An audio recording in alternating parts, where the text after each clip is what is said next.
இரண்டாவது ஹிஜ்ரத். ஒரு நூற்றுக்கணக்கான மக்களை நபிகளார் அனுப்பி வைக்கிறார்கள். இரவோடு இரவாக காவிரிகள் முடிவெடுக்கின்றார்கள். அபிசீனியாவிற்கு 2 மனிதர்களை தேர்ந்தெடுத்து அனுப்புகிறார்கள். மன்னர் அழைக்கின்றார் அவையில. ஜாபர் பின் அபு தாலிப் ரலியல்லாஹு அன்ஹு அவர்கள் ஒரு முன்னாடி எடுத்து வைத்து சொல்லுகிறார், அரசரே, நாங்கள் அறியாமை காலத்தில் இருந்து வந்தோம். சிலைகளை எல்லாம் வணங்கி வந்தோம். இறந்து போன பிராணிகளை எல்லாம் சாப்பிட்டு வந்தோம். மானக்கேடான வெட்கக்கேடான காரியங்களை எல்லாம் எங்கள் வாழ்க்கையில் நடைமுறைப்படுத்தி வந்தோம்.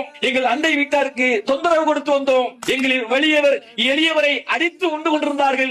அப்படியெல்லாம் நாங்கள் ஒவ்வொரு நாளும் பாவத்திலே மூழ்கி இருந்த பொழுது எங்களில் இருந்தே அல்லாஹ் ரப்பல் ஆலமீன் எங்களுக்கு ஒரு தூதரை கொடுத்தான். அந்த தூதரையும் நாங்கள் அறிவோம். அந்த தூதருடைய பாரம்பரியத்தையும் நாங்கள் அறிவோம். அந்த தூதர் உண்மையாளர் என்பதையும் நாங்கள் அறிவோம். அந்த தூதர் ஒழுக்கமிக்கவர் என்பதையும் நாங்கள் அறிவோம். அந்த தூதர் அமானிதங்களை பேணக்கூடியவர் என்பதையும் நாங்கள் அறிவோம். அந்த தூதர் எங்களிடத்தில் சொன்னார், அண்டை வீட்டாருக்கு தொந்தரவு கொடுக்காமல் அன்பு செலுத்துங்கள் என்று எங்களுக்கு போதித்தார். அமானிதங்களை உரியவரிடத்தில் ஒப்படைக்க வேண்டும் என்று உபதேசம் செய்தார். உண்மையை மட்டுமே பேச வேண்டும் என்று சொன்னார். உங்களது உறவுகளை பேணி வாழ வேண்டும் என்று சொன்னார். பத்தினி பெண்களின் மீது அவதூறுகளை தெளித்து விடாதீர்கள் என்று எச்சரித்தார். அல்லாஹ்வை தவிர எந்த ஒரு கடவுளையும் நீங்கள் வணங்கிவிடக் கூடாது என்று போதித்தார். மதுவிலும் மானக்கேடான காரியங்களிலிருந்தும் உங்களை நீங்கள் காத்துக் கொள்ளுங்கள் என்று எங்களுக்கு போதித்தார்.